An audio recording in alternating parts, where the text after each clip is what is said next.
దేవుని నామానికి మహిమ కలుగును గాక. చిన్న మాట ప్రార్థన చేసుకుందాం. మహాపరిశుద్ధమైన మా ప్రియమైన పరలోకపు తండ్రి,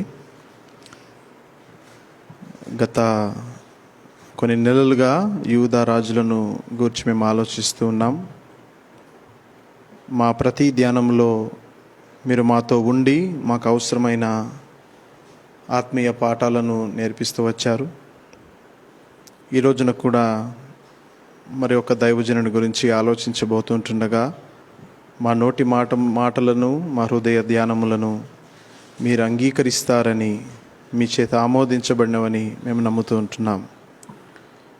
ఏ సత్యాలనైతే మేము నేర్చుకోబోతున్నామో వాటి కొరకై మా హృదయములను మీరు సిద్ధపరచమని, మరి ఆశగల ప్రాణములను నీ వాక్యము చేత, నీ సన్నిధి చేత, నీ ప్రత్యక్షత చేత తృప్తిపరచవలసిందిగా కోరుకుంటూ ఉన్నాం.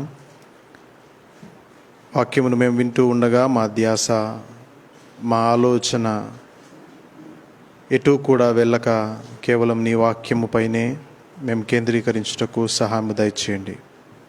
నిలబడని దాసునైన నన్ను కూడా మీ సిల్వ చాటున మరుగుపరుచుకొనుమని మా ప్రభువును రక్షకుడైన యేసు క్రీస్తు నామములో ప్రార్థించి వేడుకుంటున్నాము తండ్రి, ఆమెన్.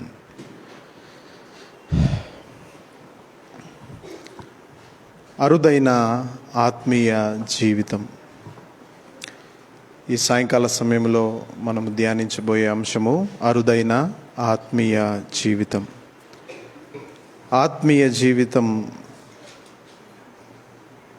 అంటే ప్రతి ఒక్కరూ నానా విధాలైనటువంటి వివరణ దానికి ఇస్తూ ఉంటారు. ప్రతి క్రైస్తవుడికి ఆత్మీయ జీవితం అనేది ఉంటుంది. మరి ఆ ఆత్మీయ జీవితాల్లో నానా విధములైనటువంటి లెవెల్స్ కూడా ఉంటాయి, అంతస్తులు, ఆత్మీయ అంతస్తులు. ప్రియులారా, ఈ సాయంకాల సమయంలో యోషియా అనే రాజును గురించి మనం కొన్ని విషయాలను ఆలోచించబోతూ ఉంటుండగా, ఆయన జీవితాన్ని చదివిన, ఆయన తీసుకున్న నిర్ణయాలను, ఆయన నడిచిన నడక ఎవరినైనా ఆశ్చర్యపరచాల్సిందే. దానికి కారణాలను నేను తప్పకుండా చెప్తాను. యోషియా రాజును గురించి నేను 2006లో అనుకుంటా ఒక యూత్ మీటింగ్లో చెప్పినట్టు నాకు జ్ఞాపకం ఉంది మన చర్చిలో. అప్పటి నుంచి ఇప్పటి వరకు ఎప్పుడు కూడా మళ్ళీ యోషియాను గురించిన ప్రస్తావన మరి రాలేదు. ఆ ధ్యానాలు, ఆ రోజు మాట్లాడిన కొన్ని విషయాలు నాకు జ్ఞాపకమునకు వచ్చాయి. యోషియా ఒక మూర్ఖుని, భక్తిహీనుని కడుపున పుట్టినటువంటి ఒక గొప్ప దైవజనుడు అని చెప్పొచ్చు. ఆయన తండ్రి భక్తిహీనుడే, దేవుని తెలుసుకోకుండానే చనిపోయినటువంటి ఒక దౌర్భాగ్యుడు అని చెప్పొచ్చు, లేక దురదృష్టవంతుడు అని కూడా చెప్పొచ్చు. ఆయన తాత మాత్రము భక్తిహీనుడిగానే బ్రతికాడు, మనస్సే. చివర్లో పశ్చాత్తాపమును పొంది, చివర్లో బానిసత్వంలో నుంచి విడుదలను పొంది, ఏవో ఆ మిగిలిన రోజుల్లో ఆయనకు చేతనైనంత మంచి కార్యాలను రాజ్యం కొరకు చేశాడు. అలాంటి బ్యాక్గ్రౌండ్ ఉన్నటువంటి యోషియా అనే ఈ రాజుని గురించి ఆలోచిస్తూ ఉంటే నాకైతే చాలా ఆశ్చర్యం అనిపించింది. బహుశా ఈ మాటలు వింటుంటే మీరు కూడా ఆశ్చర్యపోతారేమో. ఈయన తండ్రి పేరు ఆమోను.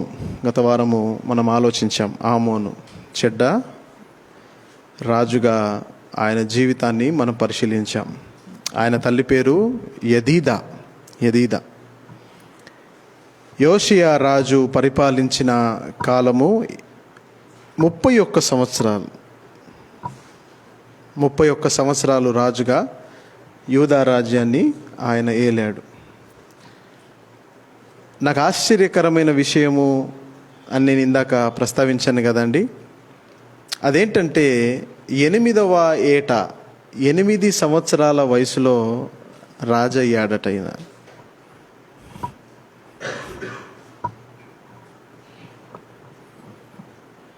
కదా,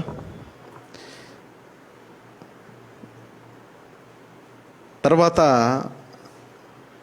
అత్యద్భుతమైన సాక్ష్యము పరిశుద్ధాత్ముడు ఈ 8వ ఏట రాజైన ఓషియా గురించి మాట్లాడిన మాటలు కూడా నన్ను ఆశ్చర్యపరిచాయి. ఆ వచనాలను ఒకవేళ మనం చూడాలనుకుంటే 2వ రాజుల గ్రంథంలో ఉంది, 2వ దినవృత్తాంతంలో కూడా ఉంది. ఈ సాయంకాల సమయంలో మాత్రము 2వ రాజుల్లో నుంచే మనము కొన్ని వచనాలు చదివి లోతుగా పరిశీలించే ప్రయత్నం మనం చేద్దాం. 2వ రాజుల గ్రంథము 22వ అధ్యాయాన్ని మనం చూస్తే మొదటి వచనంలో ఆయన వయస్సు మనకు కనిపిస్తుంది. 2వ వచనాన్ని చూసినట్లయితే అక్కడ ఏమనుందంటే, ఎడమకైనను కుడికైనను తిరగక దేవుని దృష్టికి యథార్థముగా నడిచినవాడు.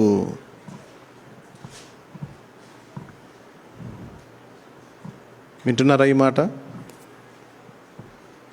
మొదటిగా 8 సంవత్సరాలకే రాజవ్వడము విశేషము.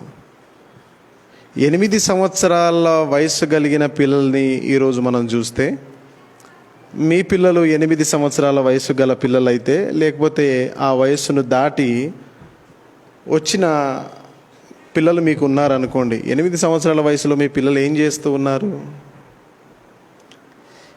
ఎంత అల్లరి ఇంట్లో చేస్తారు, ఎలాంటి మొండితనముతో పిల్లలు ఉంటారు, ఇదంతా మీకు తెలియంది కాదు.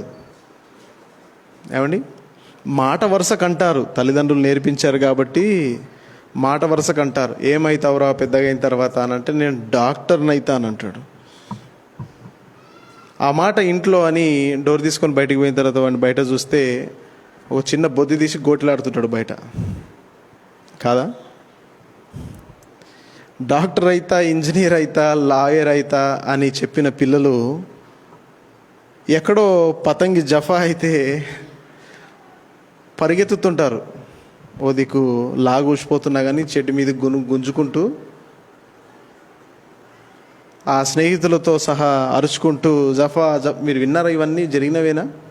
ఎందుకంటే నా ఎక్స్పీరియన్స్తో నేను చెప్తున్నాను. నా చిన్న వయసులో, ఆ వయసులో ఎవరు ఏం చేస్తారనే దాని గురించి చెప్తున్నాను. పిల్లల మనస్తత్వం అట్లా ఉంటుంది కదా.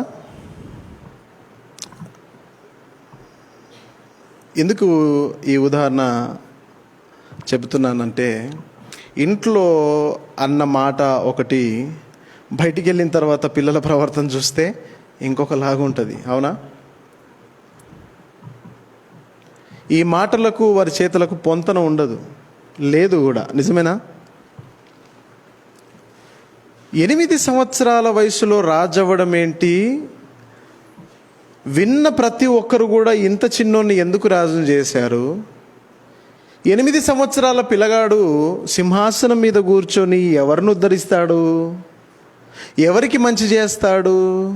ఏమండి, నాకు తెలిసి 8 సంవత్సరాల వయసులో ఉన్నవాడిని సింహాసనం మీద ఒక గంట సేపు కూర్చోరా అంటే కూడా కూర్చోడేమో. మీ పిల్లలు కూర్చుంటారా ఒక్క చోట? ఆ వయసులో కూర్చుంటారంటే ఒక చోట అంటుంటారు, వీడు ఒక్క దగ్గర ఉండనే ఉండడురా బాబు, ఉండనే ఉండదురా బాబు, ఎప్పుడు అటు పోదాం ఇటు పోదాం, ఇటు పోతుంటుంది అటు పోతుంటుంది, నేను ఇక్కడ ఉంటే అక్కడ వెళ్తుంది, అక్కడ ఉంటే ఇక్కడ. మన పిల్లల గురించి మనం వింటూ ఉంటాం. 8 సంవత్సరాల వయసు గలవాడు సింహాసనం మీద కూర్చోవడం ఏంటి? దేశానికి సంబంధించిన నిర్ణయాలు తీసుకోవడం ఏంటి? పరిశుద్ధాత్మ దేవుడు అలాంటి చిన్న బాలుని గురించి అద్భుతమైన సాక్ష్యం ఇవ్వడం ఏంటి? ఆశ్చర్యమవుతుందా? ఆశ్చర్యమవుతుందా? ఏమండి, ఆశ్చర్యపోవాల్సిందే. 8 సంవత్సరాల పిల్లలను చూసిన నువ్వు ఆశ్చర్యపోవాల్సిందే. 8 సంవత్సరాల వయసు కలిగినటువంటి పిల్లలను కలిగి ఉన్న ప్రతి తల్లి తండ్రి ఆశ్చర్యపోవాల్సిందే.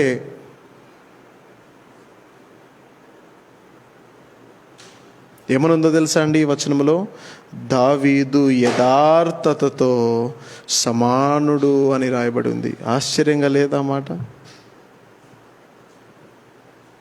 17 సంవత్సరాల 17 తరాల దూరం దావీదుకు యోషియాకు. 17 తరాల దూరములో ఒక వ్యక్తి దావీదును జ్ఞాపకం చేసే క్యారెక్టర్ కలిగి ఉన్నాడు. పరిశుద్ధాత్ముడు యోషియా ఈ చిన్న బాలుని చూసినప్పుడు పరిశుద్ధాత్మ దేవునికి ఎవరు జ్ఞాపకం వచ్చారో తెలుసా? వాళ్ళ తాతలకు తాత 17 తరాల క్రితము. యథార్థత అంటే ఇలాంటిదిగా ఉంటుందిరా. నీతిమంతుడు అంటే ఇలా ఉంటాడురా.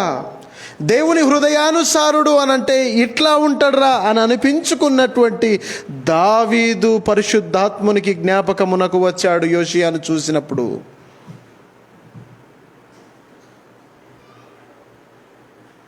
కుడికైనను ఎడమకైనను తిరగక దేవుని దృష్టికి యథార్థముగా నడిచినవాడు ఈ చిన్న బాలుడు.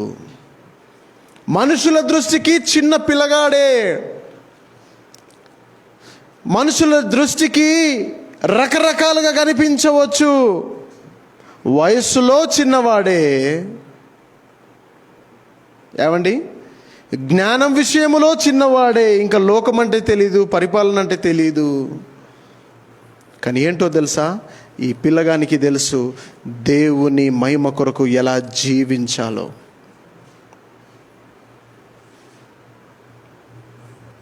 తండ్రి భక్తిహీనుడు, తాతయ్య భక్తిహీనుడు. వాళ్లకు దేవుడే తెలీదు. దేవుని విసర్జించారు, విగ్రహారాధన చేశారు. అలాంటి తండ్రి, అలాంటి తాత కడుపున పుడితే పిల్లలు ఇంకా చెడిపోవడమే మనం చూస్తాము, ఇంకా పతనమైపోవడమే చూస్తాము, ఇంకా రాజ్యాన్ని పతనం వైపు నడిపించడమే మనం చూస్తాము. కానీ యోషియా ఎలా కనిపిస్తున్నాడు అనంటే అరుదైన భక్తిపరుడు లాగా. అరుదుగా కనిపించేది లాఖోమే ఏక్. ఎప్పుడన్నా విన్నారా హిందీలో ఈ మాట? అంటే లక్షల్లో ఒకడుంటాడురా ఇటువంటి వాడు అన్నట్టుగా. వాక్యమును నేర్పించే తండ్రి లేడు, తాత లేడు, బంధుమిత్రులు లేరు. అయినా ఆయన దృష్టి దేవుని మీద పడడం అనేది ఆశ్చర్యం కలిగించాలి. నా పిల్లలు ఇంకా చిన్న పిల్లలండి, నేర్చుకుంటారు ఇంకా అనుకుంటున్నావా?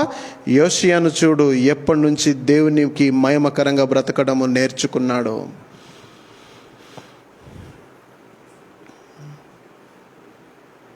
కుడికైనను ఎడమకైనను ఎన్నడూ 31వ సంవత్సరము చివరి దశలో చచ్చిపోయేంత వరకు కూడా ఎన్నడూ దేవుణ్ణి దుఃఖపెట్టినవాడు కాదు, ఎన్నడూ తొట్టిల్లిపోయినటువంటి వాడు కాదు, ఎన్నడూ దిగజారిపోయినటువంటి వాడు కాదు. నోటి మాట విషయములో, ఆయన హృదయ ఆలోచన విషయములలో, ఆయన నడిచేటువంటి నడక విషయములో, ఏ విషయములో కూడా అటు ఇటు కొట్టుకొని పోబడినటువంటి అలల లాంటి జీవితము, గాలికి విసిరేటువంటి ఒక పతంగి లాంటి జీవితము, కనబడని ఆత్మీయ జీవితము యోషియా బ్రతికాడు.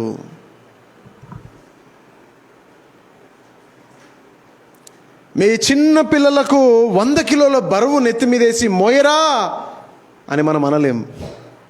చిన్న పిల్లోడండి, అంత పెద్ద బరువు ఎలా మోస్తాడు అని తల్లి తండ్రి అంటారు, చూసేవాళ్ళు ఎవరైనా అంటారు.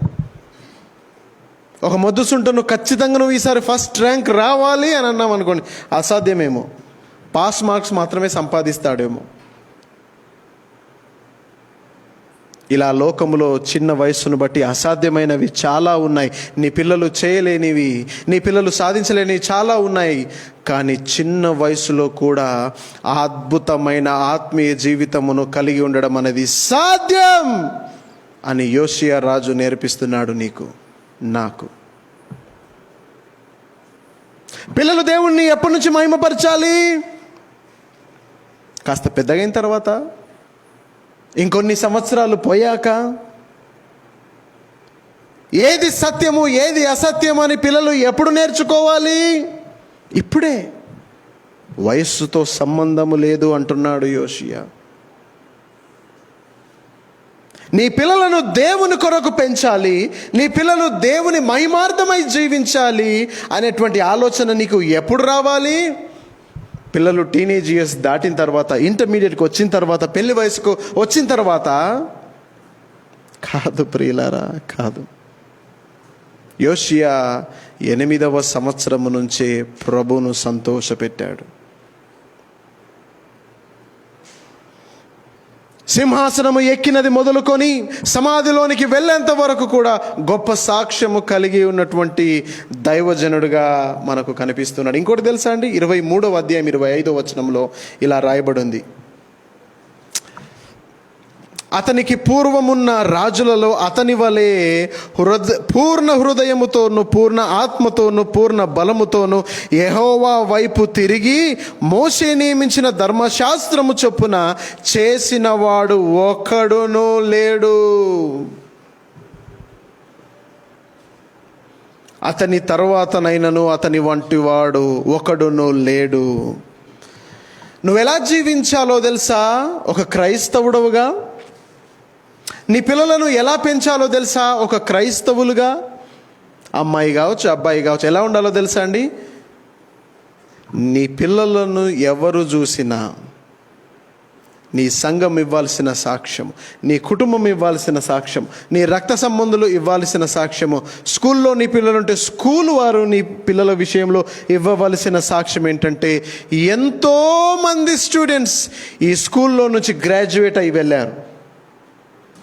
ఎంతోమంది చదువుకొని ఎంతో అభివృద్ధిలో ఉన్నారు.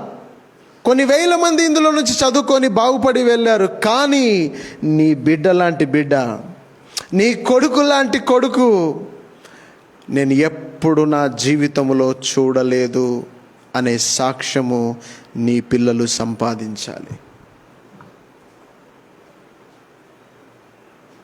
If you lose money, you haven't lost anything. If you lose wealth, opposite గా చెప్తున్నాను అనుకుంటా. If you lose your health, you lost something. If you lose your wealth, you haven't lost anything. But if you lose your character, you have lost everything. డబ్బు పోయిందనుకోండి, ఏం పోలేదు, పెద్ద ఫరక్ పడదు. ఆరోగ్యం పోయిందనుకోండి, ఏదో పోయి ఉంటుంది, ఏదో జీవితంలో కోల్పోయిన ఫీలింగ్ ఉంటుంది. కానీ క్యారెక్టర్ పోయిందనుకోండి, అంత పోయినట్టే.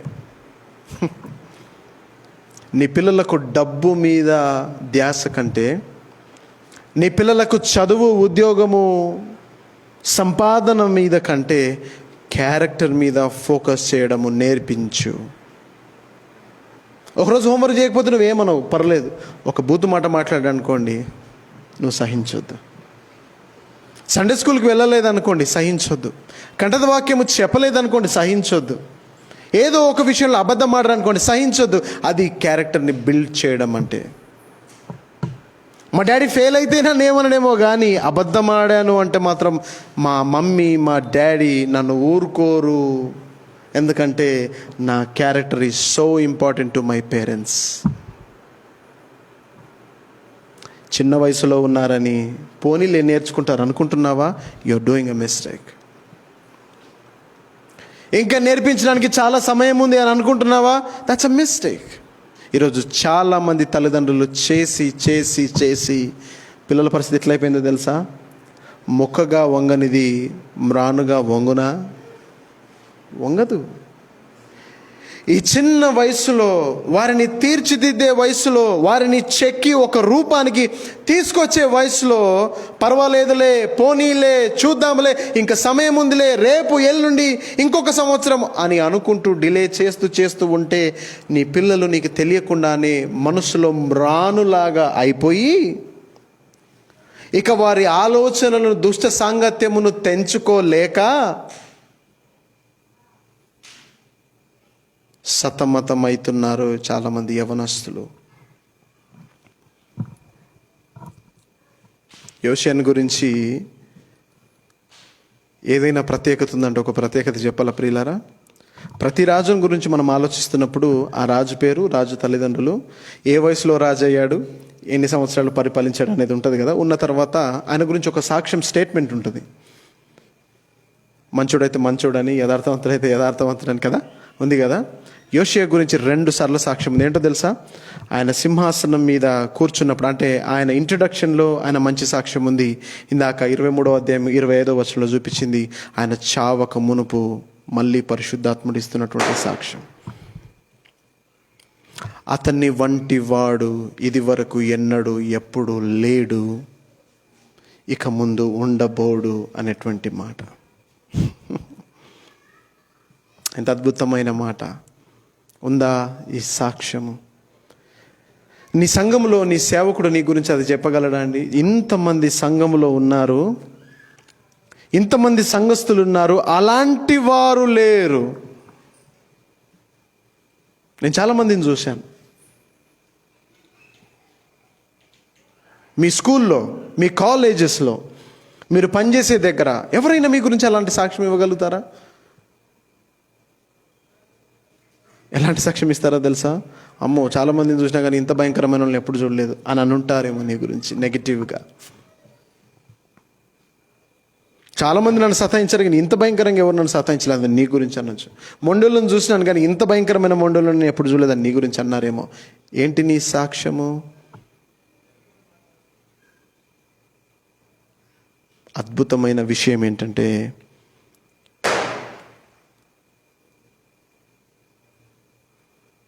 సొలొమోను రాసిన అధ్యాయ గ్రంథంలో కార్య ఆరంభము కంటే కార్య అంతము మేలనే ఒక మాట ఉంది. స్టార్ట్ చేసినప్పుడు అందరు బాగానే స్టార్ట్ చేస్తారు. ఆటో కొన్నప్పుడు కొత్తలో, ఏదైనా బిజినెస్ స్టార్ట్ చేసినప్పుడు కొత్తలో, కాదా అండి? కదా. చదువుకునేటప్పుడు ఫస్ట్ అట్టపుట్టలు వేసి కొత్త బుక్స్ కొనుక్కొని అంత హడావిడి భలే ఉంటుంది కదా. లాస్ట్కి వచ్చేసరికి అట్టుండదు, పుట్టుండదు. అవునా? అంతేనా? స్టూడెంట్స్ ఫస్ట్లో చాలా ఇంట్రెస్ట్ చూపిస్తారు, తర్వాత కనబడదు. వివాహం విషయంలో కూడా అంతే, ఫస్ట్ అంత బాగానే ఉంటుంది, తర్వాత అది కనబడదు. అవునా కదా? అవును. నేను ఎందుకు అడుగుతున్నాను? నీకు ఇంకా పెళ్ళి కాలేదు కదా. అంతే తమ్ముడు, వింటున్నా? రాజ్యం మీద అధికారిగా రాజుగా కూర్చున్నప్పుడు యోషియా ఎలాంటి సాక్ష్యమును పొందాడు? కార్య అంతములో చివరి దినాల్లో కూడా అలాంటి సాక్ష్యమునే పొందాడు. స్టార్టింగ్ ఎవరన్నా చేస్తారు, చేయరా? స్టార్టింగ్ అందరు నమ్మకంగా చేయరా? మీరు పనిచేసినా కదా చేయరా?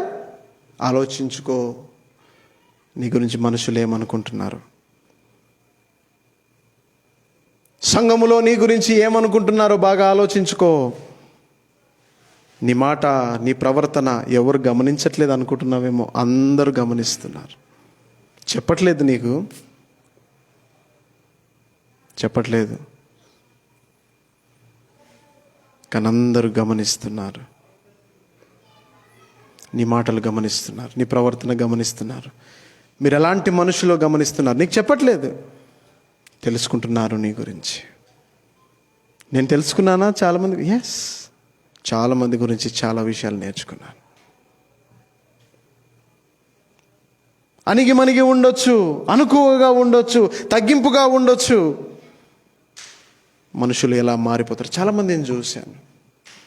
దేవుని సన్నిధిలో మనం ఎలాంటి వారంగా ఉండాలో తెలుసా? ప్రభువా,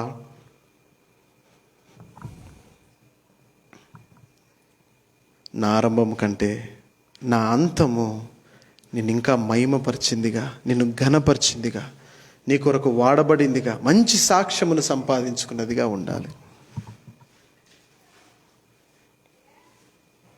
యోషియా మనకు మాదిరి. యోషియా మనకు మాదిరి.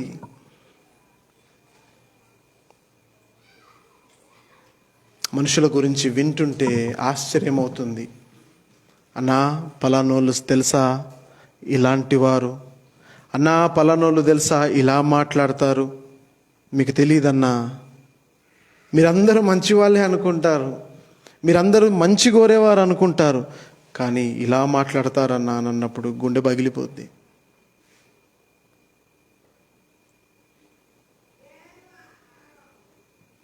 సాక్ష్యము, సాక్ష్యము, సాక్ష్యము. నీకు ఇంపార్టెంట్ కాదా సాక్ష్యము? ఇక్కడ నిలబడి నీ గురించి నువ్వు చెప్పుకునే సాక్ష్యం గురించి కాదు నేను మాట్లాడేది. నీ గురించి నువ్వు అన్ని బాగానే చెప్పుకుంటావు. నేను మొన్న దొంగతనం చేసిన చెప్తావు ఎప్పుడైనా నిలబడి? చెప్పు. నీ గురించి ఇతరులు నిలబడి చెప్పే సాక్ష్యం గురించి మాట్లాడుతున్నాను.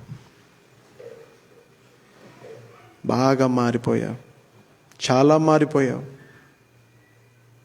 అది మంచి మార్పా? ప్రభువును ఎక్కువ గణపరిచే మార్పా? ఏంటా మార్పు? ఆలోచించుకో. నీ గురించిన సాక్ష్యము ప్రారంభంలో ఇవ్వబడుతుంది. యోషియా గురించి చెప్పబడినట్లుగా చివరిలో కూడా సాక్ష్యం ఇవ్వబడుతుంది. ఆ విషయాన్ని జ్ఞాపకం పెట్టుకో. నువ్వు ఎలాంటి పిలుపును కలిగి ఉన్నావో తెలుసా? నీలాంటి వారు ఇక ముందు ఎవరు రారు, ఇది వరకు ఎవరు లేరు అన్నట్లుగా బ్రతకాలి. ఆమేన్. మాట అంటే మాట మీద నిలబడే మనస్తత్వం.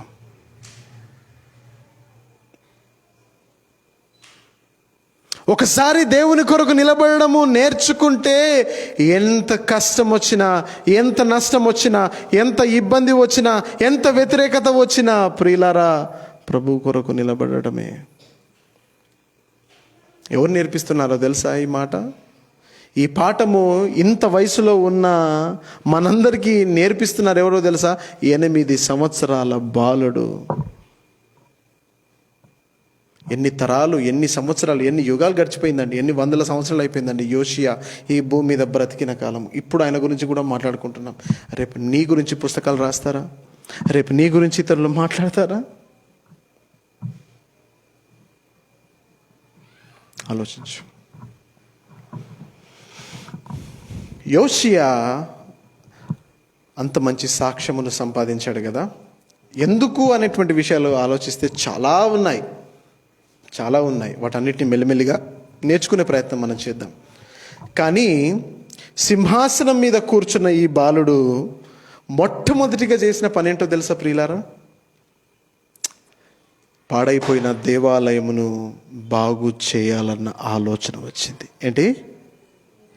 8 సంవత్సరాల బాలుడు చర్చికి రావడము, చర్చిలో వాక్యము చెప్తుంటే కూర్చోవడమే అసాధ్యమైనటువంటి మనుషులముగా మనం బ్రతుకుతూ అలాంటి స్వభావంతో మనం ఉంటున్నాం.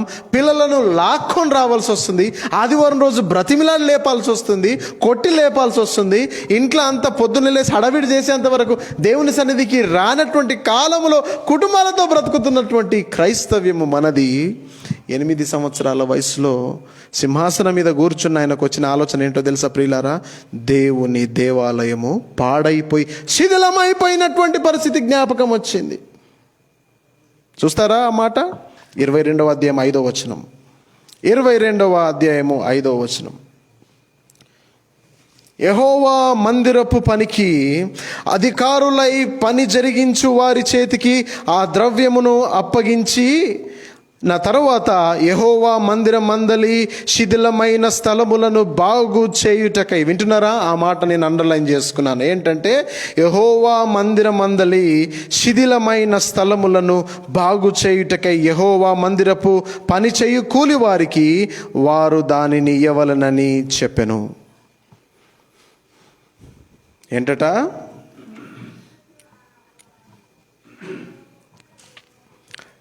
ఏ వయసులో ఉన్న వారికి దేవుడు జ్ఞాపకం వస్తాడు? ఎలాంటి పరిస్థితులు ఉన్నటువంటి వారికి దేవుడు జ్ఞాపకము రావాలి? కానీ ఏ వయసులో ఉన్నటువంటి వాడు ఏం చేస్తున్నాడు? 8 సంవత్సరాల వయసు కలిగిన ఈ బాలుడు, ఆయన ఆలోచన, ఆయన తీసుకునేటువంటి నిర్ణయాలు ఆశ్చర్యమును కలిగిస్తుంది.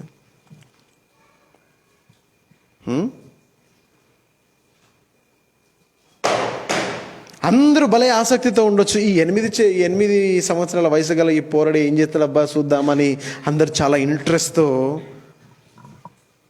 ఆయన దగ్గర నుండి పరిశీలిస్తుండొచ్చు. ఏం చేస్తాడో చూద్దాం, రోడ్డు మీదకి వచ్చి స్నేహితులతో ఆడుకుంటాడా,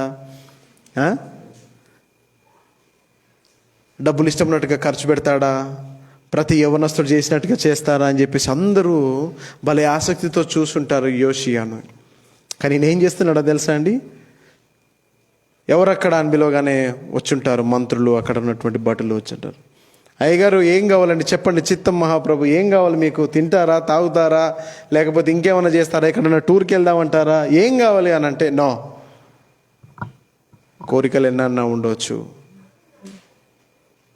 నాకెన్నో చేయాలని అనిపించవచ్చు, కానీ మొదటిగా నాకు వచ్చిన ఆలోచన ఏంటంటే మందిరము పాడైపోయింది. మందిరము పాడైపోయింది. అక్కడ ఉన్నటువంటి ద్వారపాలకులను ఏం చేయమనాలో తెలుసా, వాళ్ళను డబ్బులు కలెక్ట్ చేయమన్నాడు. నాకు మీది వచనంలో ఉంది, అదంతా నేను చదివించలేదు. కానీ ఆడ గేట్ కీపర్స్, డోర్ కీపర్స్ ఉంటారు కదా, వాళ్ళందరినీ డబ్బులు కలెక్ట్ చేయమనండి, వచ్చేవారందరినీ. ఆ డబ్బులతో మందిరమును రిపేర్ చేసుకుందాము. ఆమేన్. ఆయన దృష్టి ఎక్కడ పడిందండి? ఆయన దృష్టి ఎక్కడ పడింది? పాడైపోయినటువంటి మందిరమును బాగు చేయాలి, అది నా ప్రప్రథమైన లక్ష్యము. ఏమండి, రాజకీయ నాయకులు ఓట్లకు మునుపు చెప్తారు, నేను గనక మంత్రిని అయితే, నేను గనక ముఖ్యమంత్రిని అయితే, నేను గనక ప్రధాని అయితే, నేను మొట్టమొదటిగా సైన్ పెట్టే ఫైల్ ఇదిగో దీని గురించి. ఏమన్నా వింటున్నారా? రుణమాఫీలు అన్నారు అనుకోండి, అందరూ రుణమాఫీల గురించి అన్నా ఆయనకు ఓటేసి గెలిపిస్తారు. ఇంకోటి అంటలేడు, ఈయన అంటున్నాడు కాబట్టి ఈయన వల్లే మనకు లాభం ఉంటుంది. అవునా కాదు? ఆయన జరగబోయేటువంటి ఆయన చేయబోయేటువంటి పనులు మనకు ఎంత మేలు చేస్తాయో, మనకు ఎంతగా అవసరపడతాయో వాటిని బట్టి ఓట్లేసి గెలిపించుకుంటామేమో కదా.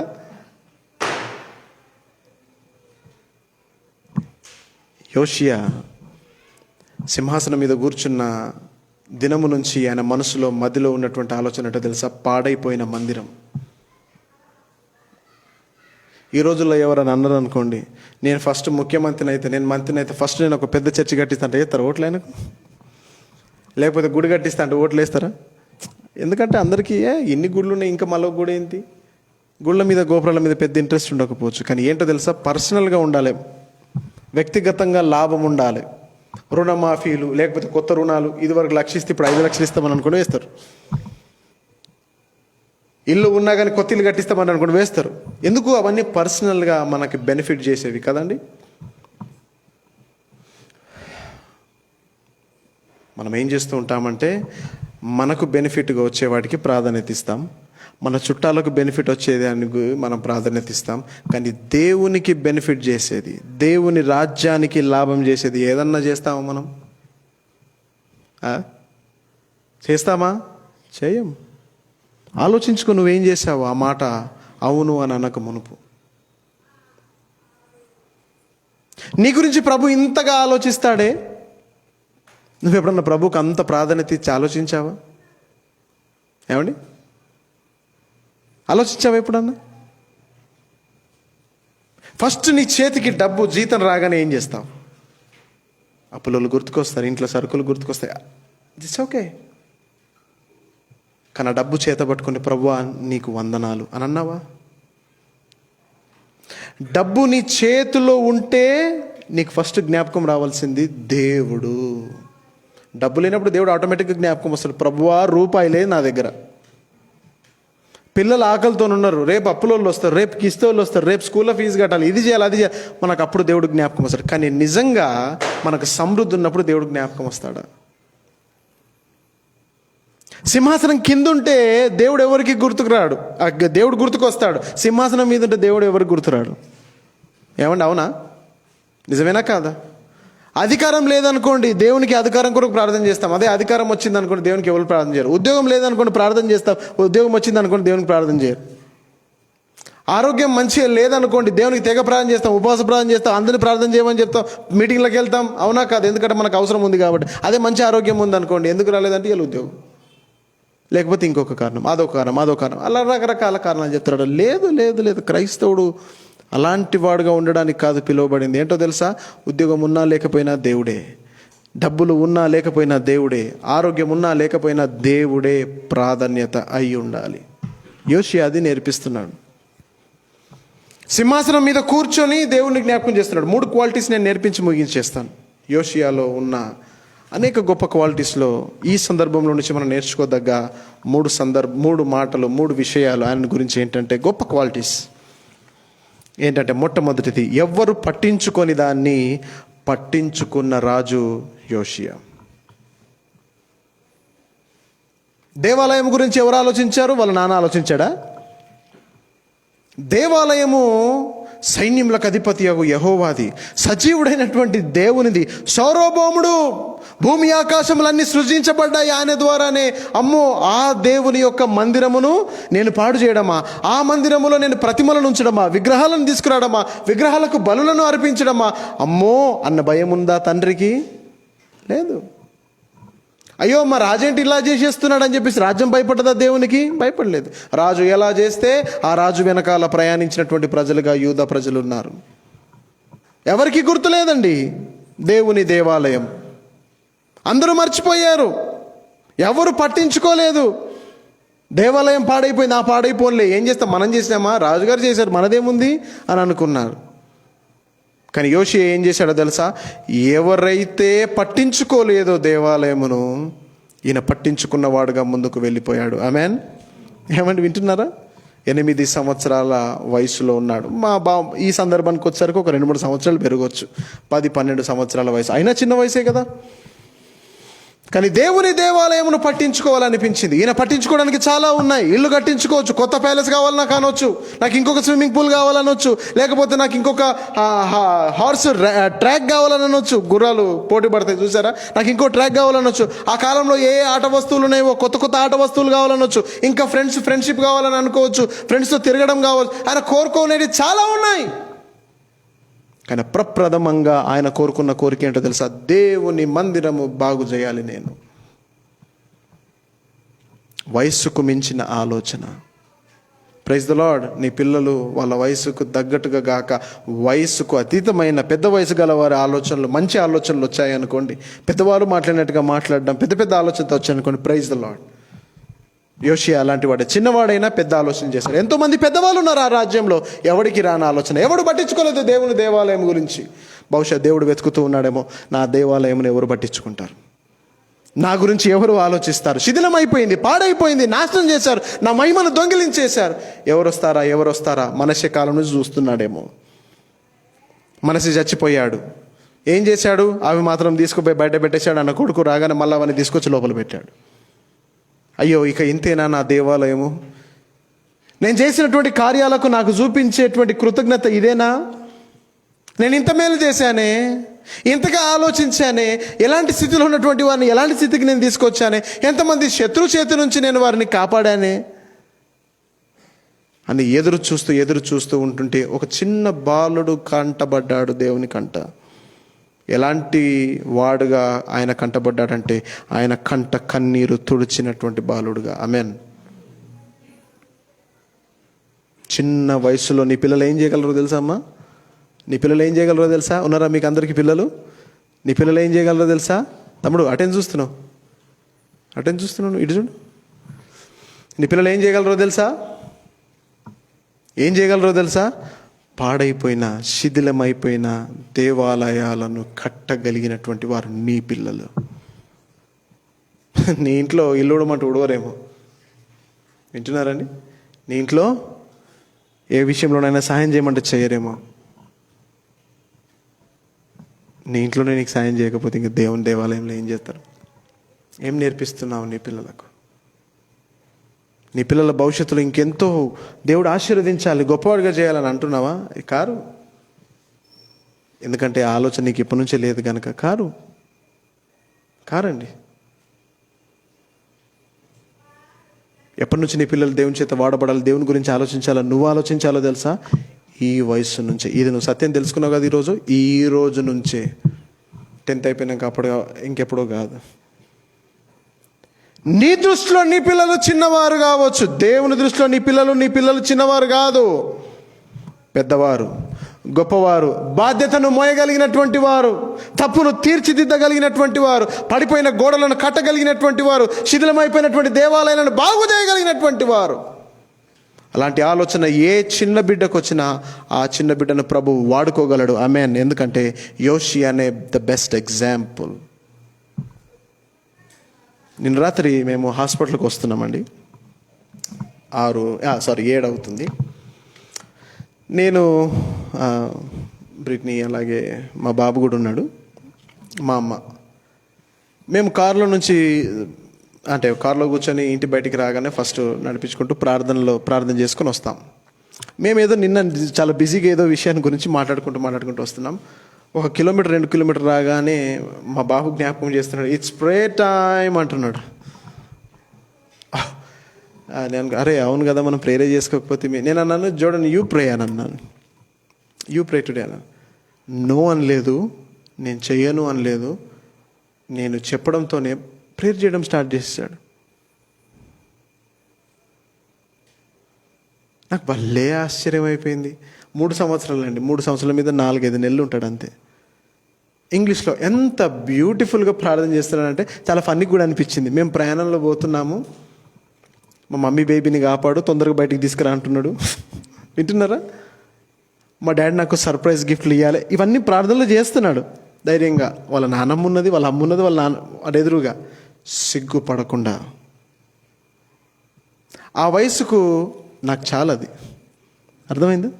ఆ 3 సంవత్సరాల వయసుకు బయటికి వెళ్తుంటే నా కొడుకు ప్రార్థన చేస్తున్నాడని చూశాను. అది చాలు. నేను ఆ వయసులో చేయలేదు. ఆ వయసు నుంచి నేను వచ్చాను, నేను చేయలేదు. ఇంకో ఆశ్చర్యకరమైన విషయం ఏంటంటే, ఆ వయసులో ఉన్నవారు ఎవరు ప్రార్థన చేయంగా నేను కూడా ఎప్పుడు వినలేదు. మా బాబు చేస్తూ ఉంటే, అంటే మా తినేటప్పుడు చేసే ప్రార్థన చాలా చిన్నగా ఉంటుంది. Thank you Jesus for this food amen అంటాడు అంతే. రెగ్యులర్గా అదే ప్రార్థన చేస్తుంటాడు. కానీ మేము ప్రయాణమై వెళ్తూ ఉంటే ఆ మాట్లాడిన మాటలు, దేవుని అడుగుతున్న సహాయం, ఇవన్నీ వింటుంటే చాలా సంతోషమైంది. నేను పోయిన వారం అనుకుంటా, నేను ఇట్లనే సండే రోజు ప్రొద్దున తయారై వెళ్తున్నాను. డాడీ ఎక్కడికి వెళ్తున్నావు అన్నాడు. నేను చర్చికి వెళ్ళాను నాన్న అని చెప్పాను. తర్వాత నేను మీటింగ్ అయిపోయిన తర్వాత ఇంటికి వెళ్ళాను. మళ్ళీ నన్ను అడిగాడు అనమాట, daddy I saw you in the cell phone అంటున్నాడు.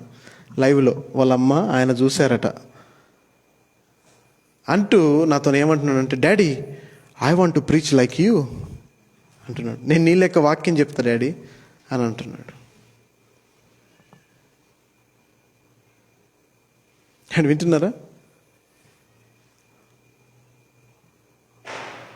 పోయిన సంవత్సరం వాళ్ళు వచ్చిన కొత్తలో 2-3 వారాలు వచ్చిండు, బోరు కొట్టేసింది, నేను రాను చర్చికి అన్నాడు ఒకరోజు.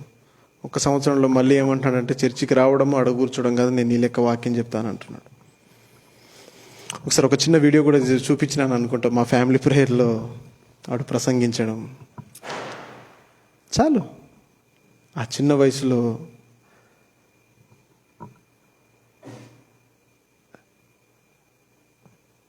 నా చేతిలో వాడు ఉన్నప్పుడు నేను చేయగలిగింది నా పిల్లల కొరకు నేను చేస్తా. రేపు పెద్దయిన తర్వాత నాకు తెలియదు భవిష్యత్తు ఎలా ఉండబోతుందో, కానీ నేనున్నంత కాలం, నా పిల్లలకు నేను నేర్పించగలిగినంత కాలం నేర్పిస్తూనే ఉంటాను. తర్వాత ఏం చేస్తానో తెలుసా? తర్వాత దేవుని చేతిలో పెడతాను. ఈ చిన్నతనములో మాట్లాడే మాటలన్నిటికీ ప్రభువు ఆకాశం నుండి ఆమేనంటే, నాకంటే గొప్పగా దేవుడు నా పిల్లలను వాడుకోడా? నీకంటే గొప్పగా దేవుడు నీ పిల్లల్ని వాడుకోలేడు అనుకుంటున్నావా? నీది తొట్టిల్లే జీవితం కావచ్చు, త్వరగా పడిపోయే జీవితం కావచ్చు, త్వరగా నోరు జారే జీవితం కావచ్చు, ఆలోచనలో తప్పిపోయే జీవితం కావచ్చు, నులువెచ్చిన జీవితం కావచ్చు, అటు వేడిగా గాక చల్లగా గాక మధ్యలో కాంప్రమైజ్డ్ లైఫ్ లాంటిది నీ జీవితం కావచ్చు. నీ పిల్లల కొరకు నువ్వేం చేస్తున్నావు? ఇలాంటి జీవితంనే నువ్వు జీవించాలి బాబు అని చెప్తున్నావా? లేకపోతే నీలాంటి వాడు ఇక ముందు ఇది వరకు ఎన్నడూ లేనటువంటి క్యారెక్టర్ నువ్వు కలిగి ఉండాలని నేర్పిస్తున్నావా? ఏం చేస్తున్నావు? మనకి ఎలాంటి ఆలోచన రావాలో తెలుసు ప్రియులారా? ఎవరు పట్టించుకొని వాటిని పట్టించుకునే వారంగా మనం ఉండాలి. కానీ చాలాసార్లు ఎట్లా ఉంటారో తెలుసా అండి, ఎవరు పట్టించుకోకపోతే నేను కూడా పట్టించుకోను. ఏమండి, ఉదాహరణకు ఈ కాంగో ఉంది కదా, ఈ సండే వస్తే 2 వారాలు. ఇలాంటివి చాలా ఉన్నాయి, ఇలాంటివి చాలా ఉన్నాయి. పదే పదే చెప్పడం. ఒకడు చెప్పకపోతే, ఒకరు పట్టించుకోకపోతే, ఒకరు ఇంట్రెస్ట్ చూపించకపోతే, వాళ్ళు చూపించినప్పుడు నేనెందుకు చెప్తా? ఎప్పుడన్నా అన్నావా? ఎవరు పట్టించుకోకపోయినా నేనెందుకు పట్టించుకోవద్దు? వాళ్ళకది ప్రాముఖ్యమైంది కావచ్చు. యోషియా అనుకోవచ్చు, మా నాన్న అమోన్లాగా నేను కూడా ఎందుకు అవసరమా దేవాలయం క్లీన్ చేయడము, దేవాలయం బాగు చేయడము, రిపేర్ చేయడం అవసరం అని అనుకోవచ్చు కదా. మా నాన్నకు రాని ఆలోచన దేవుడు నాకు ఇచ్చాడు, అది సఫలమగును గాక. నువ్వు ఎలాంటి వాడవుగా ఉండాలో తెలుసా? సంఘంలో ఎలాంటి వారవుగా ఉండాలో తెలుసా? మీ ఇంట్లో ఎలాంటి వారవుగా నువ్వు ఉండాలో తెలుసా? మీ సమాజంలో నువ్వు ఉండే చోట ఎవరు పట్టించుకొని వాటిని పట్టించుకునే విధంగా నువ్వు ఉండాలి. ఆమేన్. రాజకీయ నాయకులు ఎలక్షన్స్ అప్పుడు అందరిని పట్టించుకున్నట్టుగా ప్రతి కమ్యూనిటీ దగ్గరికి, క్రిస్టియన్ దగ్గరికి వచ్చి చర్చిలకు పోతారు, ముస్లిమ్స్ దగ్గరికి పోయి మసీదులకు పోతారు, ఇంకా హిందూస్ దగ్గరికి పోయి టెంపుల్లోకి పోతారు, పూజలు, ప్రేయర్స్, నమాజులు ఇవన్నీ చేయించుకుంటారు. అవునా కదా? అయిన తర్వాత ఎప్పుడన్నా వస్తారా? ఒక చిన్న కమ్యూనిటీ దగ్గరికి వెళ్తారా? నువ్వు రాజకీయాలకు పోతే ఎట్లుండాలో తెలుసా ప్రియులారా? ఎవరు చేయనివి నువ్వు చేయాలా, ఎవరు పట్టించుకొని విషయాలను నువ్వు పట్టించుకోవాలా. అవసరం ఉన్నప్పుడు వారి పొంత చేరడం కాదు, అవసరము లేనప్పుడు కూడా అదే ప్రేమను చూపించే దానవుగా నువ్వు ఉండాలి. కొన్నిసార్లు ఇంకొంతమంది ఎట్లా ఉంటారో తెలుసా? ఎవరైనా పట్టించుకుంటే నేను చేస్తా. అర్థమవుతుందండి? అర్థమవుతుందా? ఎవరైనా ముందుకు వచ్చారనుకోండి దీన్ని రిపేర్ చేయించడానికి. ఫర్ ఎగ్జాంపుల్ బర్నబాస్ అక్కడ కూర్చున్నాడు, ఇక్కడ ముందర తిమోతి ఉన్నాడు. తిమోతి అంటాడు, తిమోతి ఒకవేళ చెయ్యెత్తితే నేను ఎత్తుతా అనుకుంటాడు. చెప్తున్నా, ముందు ఆయన తీసుకుపోదాం పద అంటే సరే పద అని అనేవాళ్ళు ఉంటారు. ఎవరన్నా పద అని అంటే పద, తందాన అంటే తందాన అనేటోళ్ళు అన్నమాట. కానీ మొదటి పద నువ్వే అనాలన్నటువంటి విషయం నీకు తెలియదా? అది ఎవరు పట్టించుకొని దాన్ని పట్టించుకోవడం అంటే అట్లా ఉంటుంది. ఎవరు చేయకపోతే ఏంటి, నేను చేస్తా.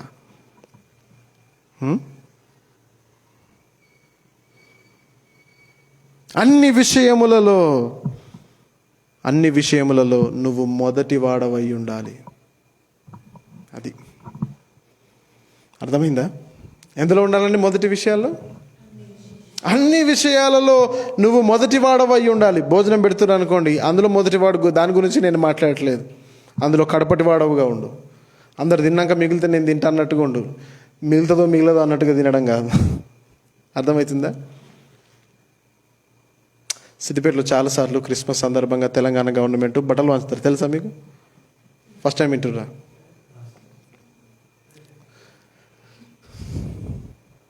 పరుగులు ఎత్తుతారు తెలుసా అండి? పరుగులు ఎత్తుతారు. చినిగిపోయింది వచ్చింది అనుకోండి ఊరుకోరు. పేరు ఇచ్చినాక కూడా ఇయ్యలేదు అనుకోండి ఊరుకోరు. గొడవలు పెట్టుకుంటారు అక్కడ. ఏమండి? అటువంటి వాటికి భలే పరిగెత్తుతారండి.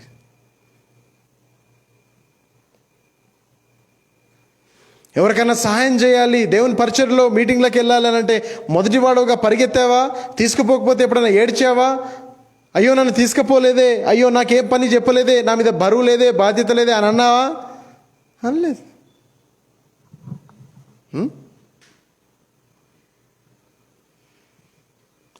డోలకులు అయితే ఓ సంవత్సరం ఏమో పలిగిపోయే ఉన్నాయి తెలుసా మీకు? ఈ మధ్యలో ఎప్పుడో బాగా చేయించినట్టున్నారు. జోసఫ్ ఈయనే ఉంటాడు. ఉందా అండి పట్టింపు ఎవరికన్నా?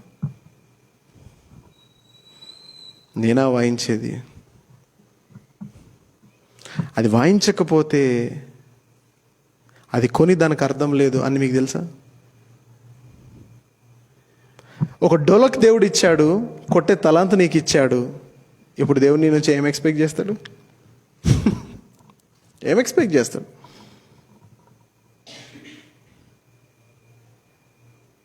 ఒక సేవకుడే నీ నుంచి ఎక్స్పెక్టేషన్స్తో ఉన్నాడు అని అంటే దేవుడు లేడా? గుడ్డివాడా? జాగ్రత్త, కొట్టేస్తాడు దేవుడు.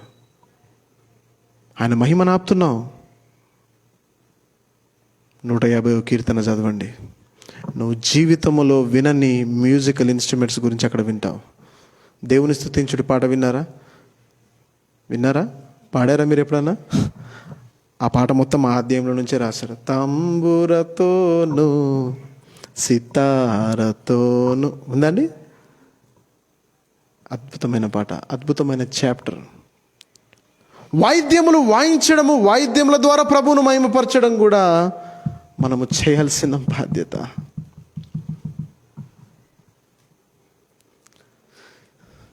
ఎవ్వరు పట్టించుకునేది నువ్వు పట్టించుకునేవాడు ఉండాలి. అది యోషియాకు ఇంతకుముందున్న రాజులకున్న తేడా.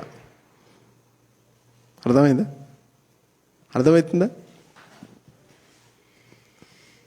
రెండవ గుడ్ క్వాలిటీ ఏంటో తెలుసండి యోషియాది?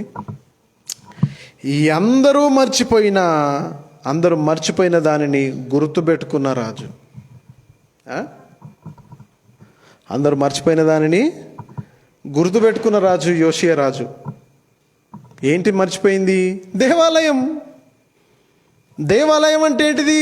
దేవుని ఆలయం. అమ్మా అంతేనా? దేవాలయం అంటే ఏంటిదమ్మా? దేవాలయం అంటే దేవుని ఆలయము, దేవుని ఆత్మ ఉండే చోటు, దేవుని పిల్లలు సమకూర్చబడేటువంటి స్థలము, దేవుడు మహిమను పొందేటువంటి స్థలము కాదా? దేవునికి సంబంధించినవన్నీ కూడా ఉండేటువంటి చోటు అది కాదా? అవునా కాదండి? మర్చిపోయారు. దేవాలయం అయితే కనబడుతుంది అందరికీ, కానీ అందులో గ్యాదరింగ్స్ ఎవరికి కనబడతలేవు, గ్యాదరింగ్ అయితలేరు. లోపల కానుక పెట్టుంది, ఎవరు కానుకలు వేస్తలేరు. బలిపీఠం ఉంది, ఎవరు బలులు ఇస్తలేరు. మర్చిపోయారా? దేవాలయం ఉంటే సరిపోయానా? లోపల జరగాల్సినవన్నీ జరగొద్దా? జరగాలా లేదండి? బ్యాంక్ అంటే ఏముండాలా? పైసలు ఉండాలా, కరెక్టే. అందులో ఎన్ని భాగాలు ఉంటాయండి. లోన్ కొరకు ఒక దగ్గర ఉంటుంది, డిపాజిట్ చేసేది ఒక దగ్గర ఉంటుంది కాదండి, విత్డ్రావల్ ఒక దగ్గర ఉంటుంది. ఏమండి? మేనేజర్ ఒక చోట కూర్చుంటారు, క్యాషియర్ ఒక చోట, ఎన్నో విభాగాలు ఉంటాయి. బ్యాంక్ అని బయట బోర్డేసి సరిపోద్దా? అందులో ఒక్కరు కూడా అకౌంట్ తీసుకోకుండా ఏ లావాదేవీలు ట్రాన్సాక్షన్స్ లేకుండా ఉంటుంది. దాన్ని బ్యాంక్ అని అంటారా? పేరుకి అది బ్యాంకేనేమో, కానీ ఎవరికి ఉపయోగపడని బ్యాంక్ అది, పేరుకే కదండి. దేవాలయాలు కూడా అట్లానే ఉన్నాయి. ఆ కాలంలో, యోషియా కాలంలో ఉంది. దేవాలయం అంటే ఆ గోడలు మేడలు అట్లా ఉండడం మాత్రమే కాదు, అందులో జరగాల్సినవి జరగాలి. అవన్నీ జరగాలంటే ఫస్ట్ క్లీన్ చేయాలా, ఫస్ట్ రిపేర్ చేయాలా, వాడుకోవడానికి అనుకూలంగా ఉండాలి స్థలం అని చెప్పేసి దాని గురించి ఆలోచించాడు. ఆమేన్. అందరూ మర్చిపోయాడు, ఒక్కడు గుర్తుపెట్టుకున్నాడు. అందరూ మర్చిపోయారు. అట్లుండాలండి. నువ్వు ఎట్లుండాలో తెలుసా అండి? అందరూ మర్చిపోవచ్చు, ఇలాంటిది రిపేర్ చేయించడము, లేకపోతే అక్కడ ట్యూబ్లైట్ మార్చడమో, లేకపోతే ఇంకొకటో ఏదో అందరూ మర్చిపోవచ్చు. నువ్వు రాసుకొని మరీ గుర్తుపెట్టుకోవాలి. అది ప్రత్యేకత కలిగిన విశ్వాసి, సంఘ సభ్యుడు అంటే ఎట్లా ఉంటాడో తెలుసా? అందరిలోకి వచ్చిపోడు కాదు, ఒక ప్రత్యేకత నీలో ఉండాలి. చాలామంది రాజులు ఉన్నారు, చాలామంది యూదా రాజ్యాన్ని ఏలిన రాజులు ఉన్నారు, కానీ యోషియా లాంటి వాడు లేడు. ఎందుకు అనంటే చాలామంది మర్చిపోయిన వాటిని జ్ఞాపకం పెట్టుకున్నటువంటి రాజు. ఏంటది అనంటే దేవుని దేవాలయంలో దేవునికి బలులు అర్పించాలి, దేవుని మహిమార్థమై అందులో కార్యాలు జరగాలని. ఆమేన్. దావీదు 17 తరాల క్రితమైన తాత ఎలాంటి వాడు తెలుసా? ఒకరోజు సింహాసనం మీద కూర్చొని అడుగుతాడు. ఏమని అడుగుతాడో తెలుసా అండి?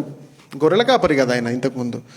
అలాంటి వాడిని దేవుడు రాజుని చేసి సింహాసనం మీద కూర్చోబెడితే అక్కడ కూర్చొని ఎవరక్కడ అనగానే భటులు మంత్రులు వాళ్ళ చేతి కింద ఉండే వాళ్ళందరూ వచ్చారు. వచ్చిన తర్వాత చెప్తాం మహాప్రభు ఏంటి చెప్పండి అని అంటే ఆయన అంటాడు, ఏమన్నా తెలుసా? సౌలు కుటుంబంలో నేను మేలు చేయడానికి ఇంకెవరన్నా బతుకుని చూడుపో. సౌలు కొడుకు చచ్చిపోయింది, నా ఫ్రెండ్ యోనాతను. సౌలు చచ్చిపోయాడు, అవునా? సౌలు కుటుంబం నాకు ఎంతో మేలు చేసింది. ఆయన కొడుకు యోనాతన్ నాకెంతో మంచి ఫ్రెండ్, నాకు చాలా హెల్ప్ చేశాడు. వాళ్ళ రుణం నేను తీర్చుకోవాలంటే ఎవరు బ్రతికిలేరు. మీరు ఏం చేయాలంటే మీరు బోండి, ఆయన కుటుంబంలో ఆయన రక్త సంబంధుల్లో ఎవరు బ్రతికి ఉన్నా నా దగ్గర తీసుకురండి, నేను వాళ్ళకి మేలు చేస్తా. ఎవరైనా సరే, వాడు కాదు నాకు మేలు చేసిన, వాళ్ళు చేసిన మేలుకు ఈయనకు నేను మేలు చేస్తా. సింహాసనం మీద కూర్చున్నోనికి రావాల్సిన ఆలోచన అంటారా? అందుకే దేవుడు యోషియాను దావీదుతో ఎలా పోల్చాడో తెలుసా? దావీదు సమానుడు అన్నాడు. సింహాసనం మీద కూర్చున్నానికి రావాల్సిన ఆలోచనలు కాదు ఇవి. అద్భుతమైన ఆలోచనలు ఇలాంటివి దేవుని బిడ్డలకు మాత్రమే వస్తాయి. అందుకే నేను చెప్పాను అరుదైన ఆత్మీయుడు అని, అరుదైన భక్తిపరుడు, అరుదైన క్రైస్తవుడు అని. ఇలాంటి వారు చాలా తక్కువ ఉంటారు. కొంతమందికి వాక్యం చెప్పి చెప్పి తిట్టి హెచ్చరించి పేరు పెట్టి చెప్పిన తనదే కుక్క తోక వంకర హే ఏమా ఉంటారా లేదా? అటువంటి వాళ్ళు ఉంటారా లేదా? నా గురించి అంటున్నావు ఇట్లా అనేటోళ్ళు అందరూ మీకు అర్థమైంది. నేను మీ గురించి అంటున్నాను. ఎందుకు ఇట్లా కాముగా మామూలు అంటే అదే వేరే మీరు జోకిస్తేనే మీరు నవ్వుతారా? వంకర తింకర తోకలు కనబడుతుంది నాకు ఉన్నారు. ఏమని ఎన్నిసార్లు చెప్పినాక అవలీలే గుర్తొస్తుంది మళ్ళీ ఏ విషయాల్లో నేను హెచ్చరించాను, ఏ విషయాల్లో బుద్ధి చెప్పాను, ఏ విషయాల్లో సరి చేసే ప్రయత్నం చేశాను. నాకు అన్ని జ్ఞాపకం ఉంటాయి. నేనేం మర్చిపోను. కొన్నిసార్లు హెచ్చరిస్తాను, కొన్నిసార్లు అవకాశం నేను ఏం చేస్తాను తెలుసా? దేవునికి ఇస్తాను.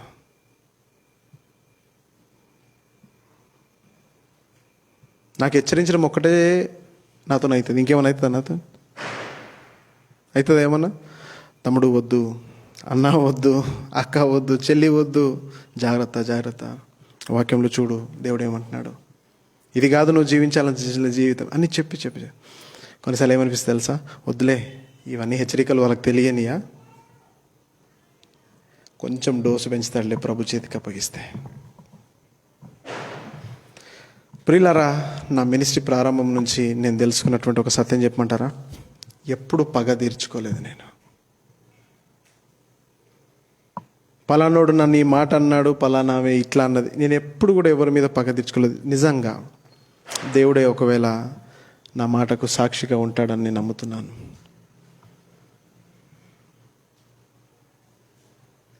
దేవుడు పగ తీర్చుకున్నాడు, ఎవరిని వదిలిపెట్టలేదు. ప్రియులరా, నేను ఈ మాట మీరు నమ్ముతారో లేదో కానీ నిజంగా చెప్తున్నాను. మన హాస్టల్లో యశ్వంత్ అని ఒక పిల్లోడు చనిపోయాడు, గుర్తుందా? నీళ్ళల్లో పడి. నాకు వాడు అంటే చాలా ఇష్టం ఉండే. నాకు చాలా అమాయకుడు కూడా ఉండే. నేను మన గురించి అట్లనే అనుకుంటుంటే. నేను ఒకసారి అమెరికా వెళ్ళిన తర్వాత నాకు వచ్చిన సమాచారం ఏంటంటే, కిటికీలో నుంచి ఇంట్లోకి వచ్చారట, తాళం వేస్తున్నప్పుడు ఇంట్లోకి వచ్చేసి సీసీ కెమెరాస్ ఆఫ్ చేశాడట వాడు.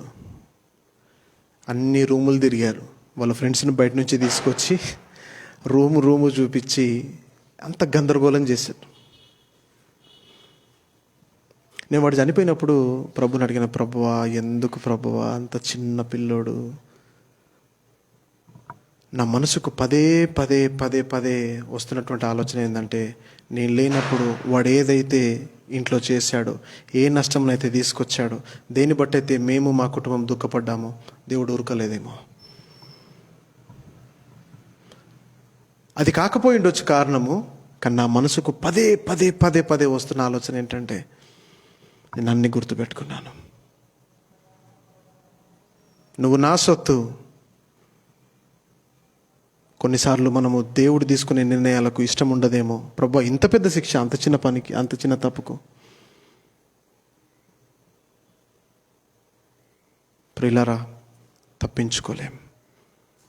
నేనేమనలేదండి తెలుసా మీకు? నాకు ఆ విషయం తెలిసినప్పుడు నేనేం చేయలేదు. నేను వచ్చిన తర్వాత కూడా ఎవరిని కూడా, నేను ఏ పిల్లల్ని కూడా కొట్టలేదు, అడగలేదు కూడా. కానీ దేవుడు ఉన్నాడు.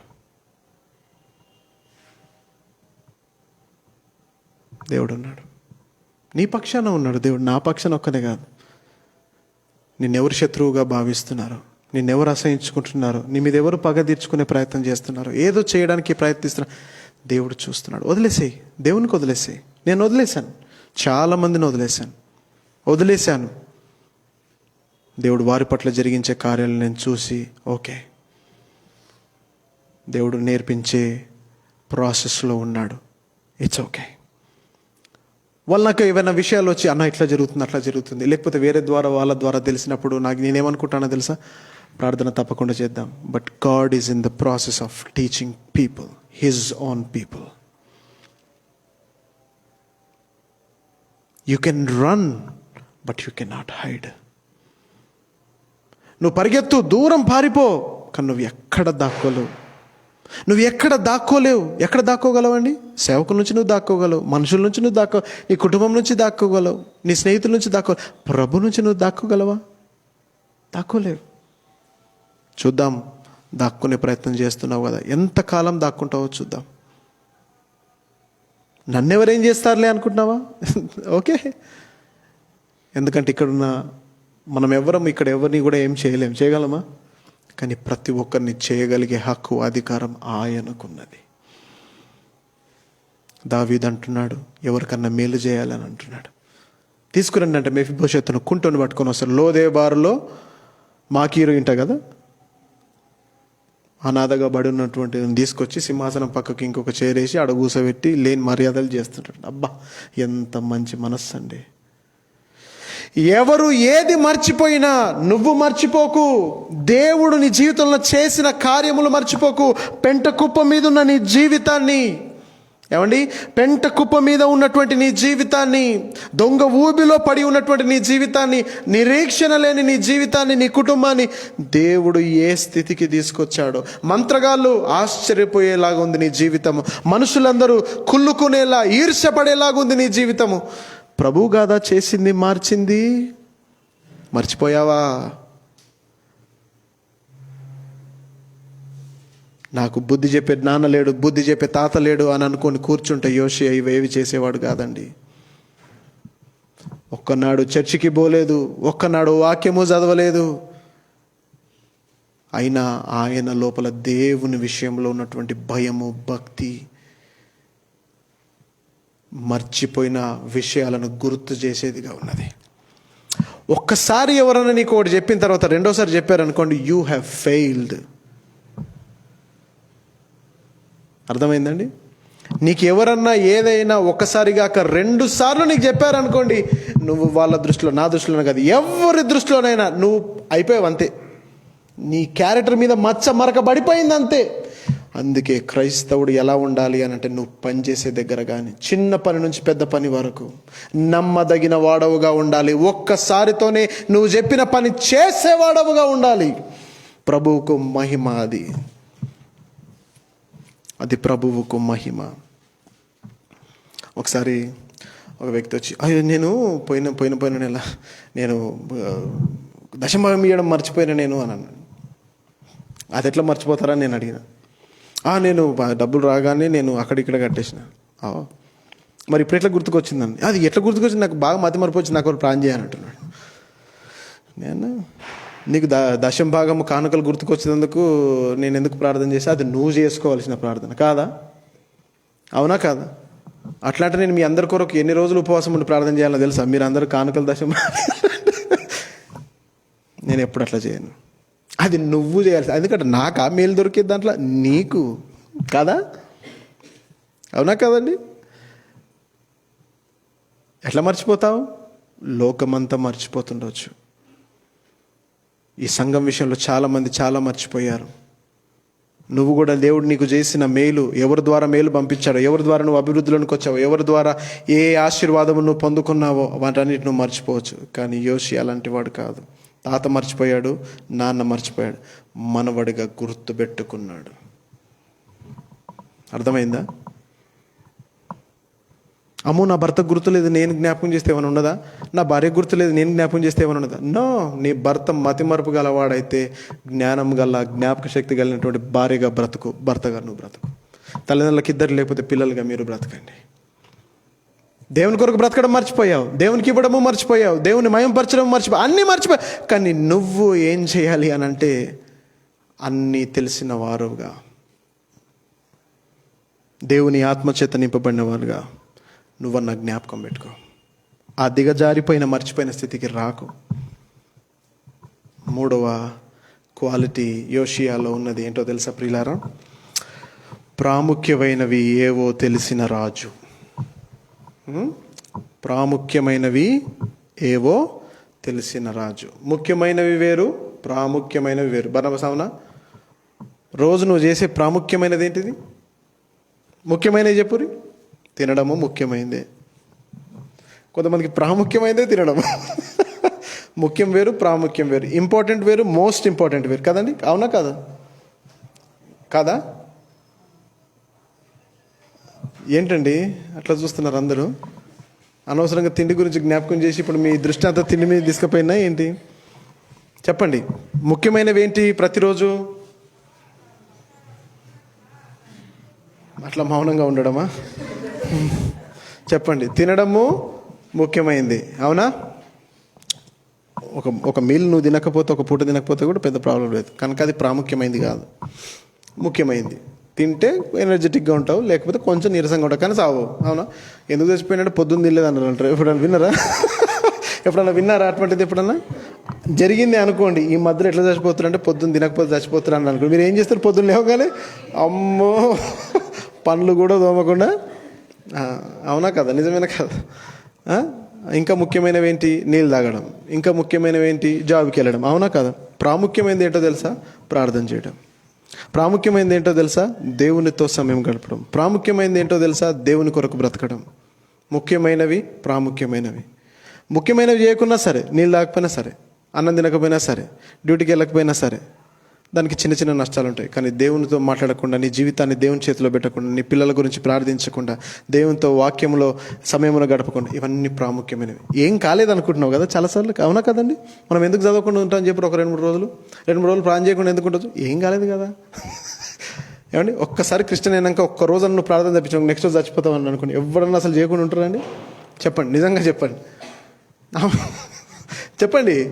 ఒక్క అబద్ధం ఆడితే క్రిస్టియన్స్ చచ్చిపోతున్నారు అని తెలిసింది అనుకోండి మీకు, అది నిజంగానే ఫస్ట్ నుంచి అట్లనే జరుగుతుంది అనుకోండి. ఒక్క అబద్ధం కూడా ఆడకుండా ఉంటావు. వాడు ఎంత కొడతాడన్నా సరే. అవునా కాదు? జేబులోకి వెళ్ళి పైసలు తీసినా, ఎవరంటే అన్నా తీసిన, వాడు అడగకముందే నువ్వు చెప్తావు. అబద్ధం చెప్తే నేను వీడు కొట్టే దెబ్బల కంటే చచ్చిపోతానేమో అన్నటువంటి భయం ఎక్కువ ఉంటుంది. అవునా కదా? కానీ కృపగలిగిన దేవుడు నీ ఆయుష్ను పొడిగిస్తున్నాడు, నిన్ను క్షమించడానికి సిద్ధంగా ఉన్నాడు. ఏమైనా వింటున్నారా? ఎన్ని జరుగుతున్నాయి. ఏమైపోయిందంటే మనము వీఆర్ సో లీనియంట్.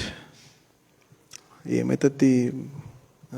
కృపగల దేవుడు అని వినగానే అమ్మ దేవునికి స్తోత్రం, అందుకే అబ్బా ఏమైతుంది, ఇది ఇంకో రకంగా అయిపోతుంది. అంటున్నారా? బైబిల్ చదవకపోయినా ఏం కాదు, ప్రాణం చేయకపోయినా ఏం కాదు, చర్చికి రాకపోయినా ఏం కాదు. It's okay.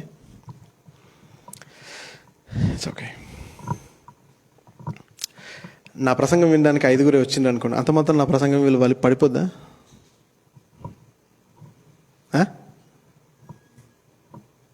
100 మంది వచ్చారనుకోండి, అంత మాత్రం నా ప్రసంగం విలువ పెరుగుతుందా? చెప్పండి. ప్రసంగం విలువ ఇక్కడికి వచ్చే మనుషుల మీద బట్టి ఉంటుందా అండి? ఉండదు.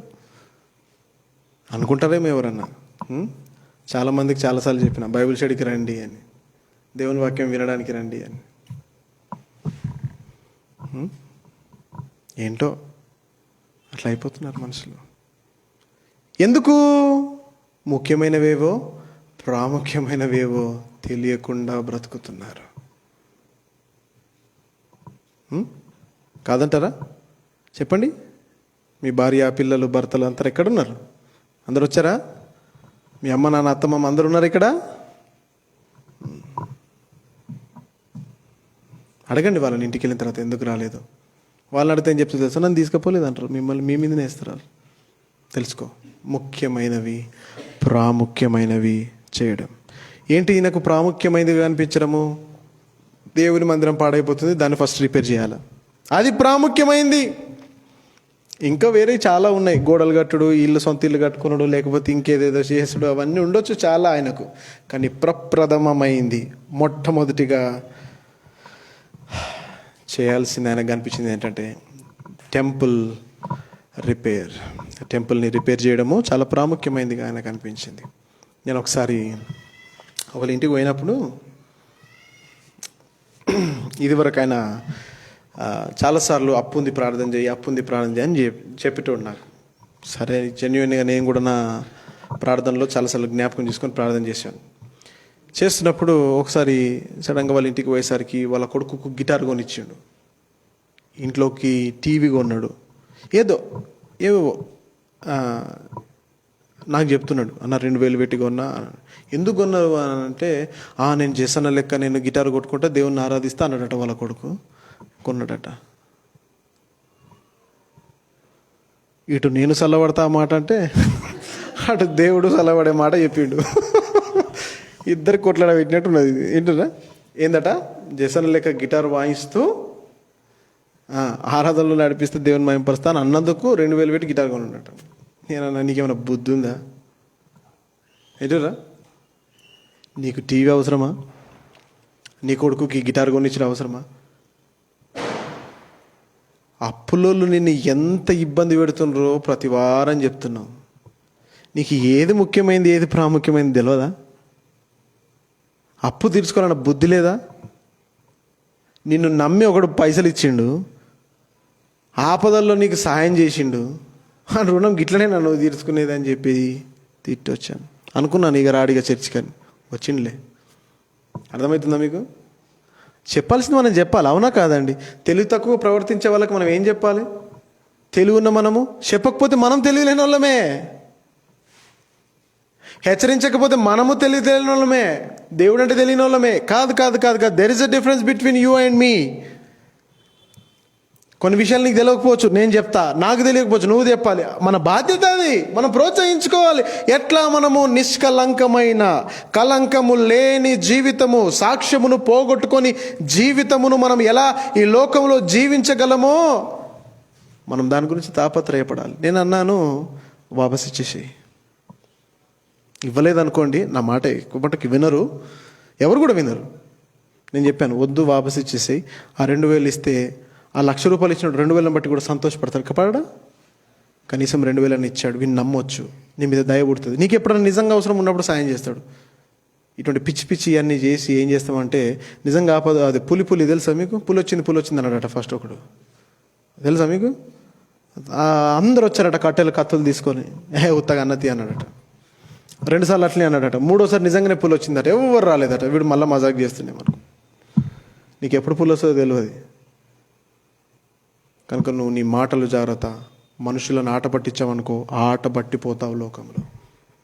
అర్థమవుతుందా? ఆట పట్టిపోతావు. నమ్మకమైన జీవితము, నమ్మదగిన జీవితం జీవించాలి. మత్తయి సువార్త 6:33 ఇట్లా ఉంది, ఆయన నీతిని ఆయన రాజ్యమును మొదట వెతుకుడి. ఏంటట? ప్రప్రథమమైంది ప్రతి క్రైస్తవునికి. చెప్పాలమ్మా, నన్ను చూడాలి. మత్తయి 6:33 రాసుకొని నన్ను చూడండి అంతే. ఆయన నీతిని, ఆయన రాజ్యమును, క్రైస్తవునికున్న విధి అదే. నిజంగా చెప్తున్నాను, నేను ఈ మాట ప్రతి వారం చెప్పకపోవచ్చు, కానీ నిజంగా చెప్తున్నాను. ఏంటంటే దేవుడు ప్రప్రథమము నీ జీవితంలో అయి ఉండాలి.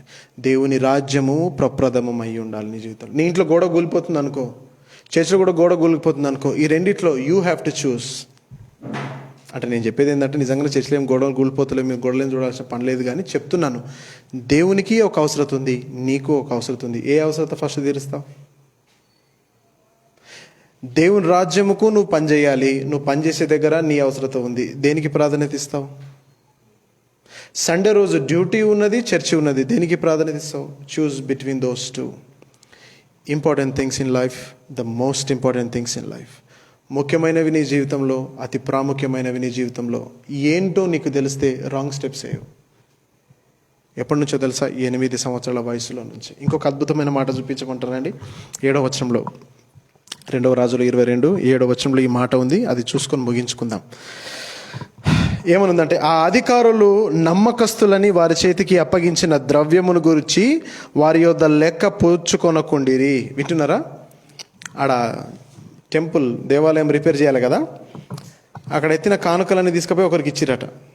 అక్కడ కొంతమంది నమ్మదగిన వాళ్ళకి ఇచ్చి వాళ్ళని గురించి ఇక్కడ ఏమైనా సాక్ష్యం ఇస్తుండట అన్న. వింటున్నారా? ఏమని ఇస్తుండంటే, ఇదంతా రిపేర్ చేయించండి వాళ్ళకి ఇచ్చి వాళ్ళ దగ్గర లెక్క అడగలేదట. డబ్బులు ఎంత ఖర్చు పెట్టారు, ఎంత మిగిలిపోయినాయి, దేనికి ఎంత రేటు అనేది ఎవరు కూడా అడగలేదట. ఎందుకో తెలుసా? వింటున్నారా? నేను ఈ వచనం చదువుతూ ఆగిన, ఖచ్చితంగా దీని గురించి మాట్లాడాలని. నేను ఎక్కడ కూడా బైబిల్లో చదవలేదు అంత మంచి మాట. ఒకరికి డబ్బు విషయంలో ఇన్ఛార్జ్ ఇచ్చి ఇక వాళ్ళ గురించి, వాళ్ళకి ఇచ్చిన డబ్బు గురించి, లెక్కల గురించి అడగలేదట. ఎందుకు ఈ మాట చెప్తున్నానంటే, ప్రతి సంఘములో ఇలాంటి వారు కావాలి.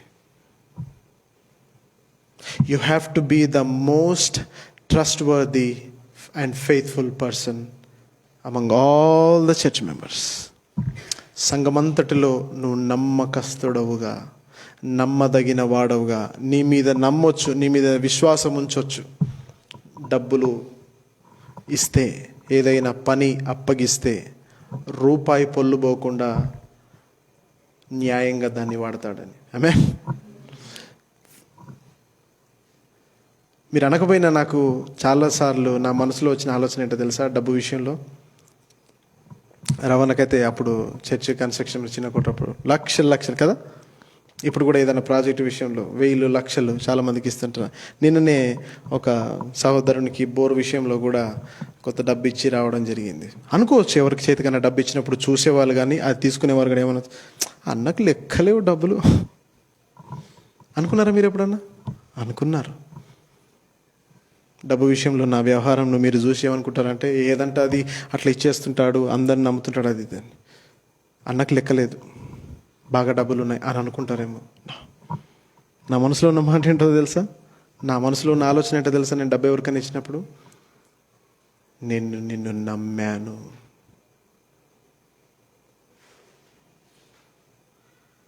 వింటున్నారా ఈ మాట? కేర్లెస్నెస్ కాదు అది. డబ్బు అంటే లెక్కలేదు కాదు. ఎందుకు ఇచ్చానో తెలుసా?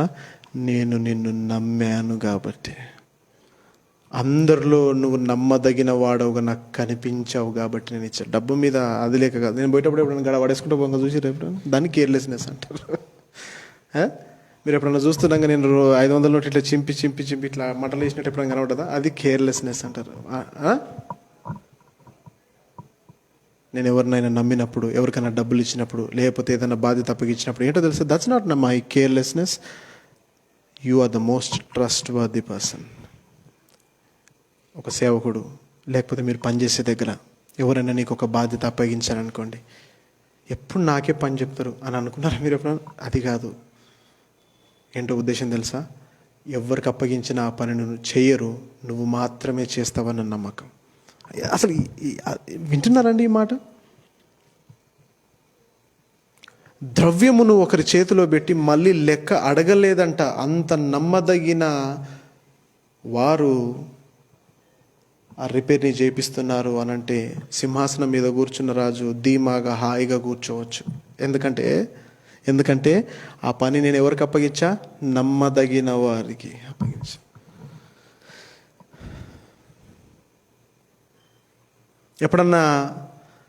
ఎప్పుడన్నా నీకు అన్నీ చెప్పేవారు సడన్గా వేరేవరికైనా చెప్పినప్పుడు నీకు బాధ అనిపించిందండి? అనిపించిందా? మీరు పనిచేసే దగ్గర ఒక బిల్డరు అన్న సెంటరింగ్ పని అనుకోండి, ఆటో కిరాయి అన్న తమ్ముడు అనుకోండి, ఇంకేదో అట్లా మీరు చేసే దగ్గర సడన్గా మీ దగ్గర నుంచి ఇంకోళ్ళకి అప్పగించినప్పుడు మీకు బాధ అనిపించిందా? ఆ బాధ ఎవరి మీద అనిపించాలంటే, అది చేసినందుకు వాళ్ళ మీద కాదు, నీ మీద నీకే నేను ఎక్కడన్నా తప్పు చేసి ఉంటానా, నా నమ్మకత్వాన్ని నేను పోగొట్టుకున్నానా అని నువ్వు వేసిన అడుగులన్నీ ఒకదాని వెనకాల ఒకటి వేసుకుంటూ రావాలి. ఎక్కడ నేను సరిదిద్దుకుంటే బాగైపోతామని. వింటున్నారా? నువ్వు క్రైస్తవుడు. డబ్బు, బాధ్యత ఏదైనా మన చేతికి అప్పగించబడ్డప్పుడు ఎట్లా పనిచేస్తుందో తెలుసా? అది ఒక ఖడ్గంలాగా పనిచేస్తుంది. అర్థమైందా? మీరు పనిచేసే దగ్గర డబ్బులు తీసుకొని లేకపోతే ఏదన్నా తీసుకొని చేసినప్పుడు ఏమవుద్దో తెలుసా? అది నిన్ను పొడిచే కత్తి దాకా అయిపోతుంది ఆ డబ్బు. నేను చూశాను. It's very dangerous. అది చూస్తలేరేమో ఎవరు, కానీ దేవుడు చూస్తున్నాడు. అది నేను గోచిపడేస్తుంది. నీకు లేని నష్టం తీసుకొస్తుంది. నువ్వు ఎప్పుడు ఊహించని ప్రమాదం నీకు తీసుకొచ్చేస్తుంది. కనుక నమ్మకము విషయంలో అంత జాగ్రత్తగా ఉండాలి. డబ్బు విషయంలో అంత జాగ్రత్త ఉండాలి. అంతే. నువ్వు 5 రూపాయలు 10 రూపాయలు జమ చేసుకొని 100 రూపాయలు 1000 రూపాయలు అన్యాయంగా సంపాదించుకొని నువ్వేం సంపాదించలేవు. నీ జేబులో బరువు అనిపిస్తుంది, కానీ నీ గుండెలో ఎంత బరువు ఉంటుందో తెలుసా కదండి? కొంత డబ్బు రాగానే, జేబులో డబ్బు రాగానే కొంచెం బరువు అనిపించి, ఈ బరువు మంచిగా అనిపిస్తుంది కదండి. ఎవరైనా ఇటుక పెళ్ళి ఇచ్చారనుకో, మీకు జేబులు వేసుకొని తిరుగుతారా? ఒక ఇటుక పెళ్ళి ఎంత ఉంటుందండి? ఇటుక పెళ్ళి 5 కిలోలు ఉంటుందా, కిలో ఉంటుందా? 2-3 కిలోలు ఉంటుండొచ్చు. అన్న ఇది కొంచెం మోస్తావా అని అంటే మీరు మోస్తారా?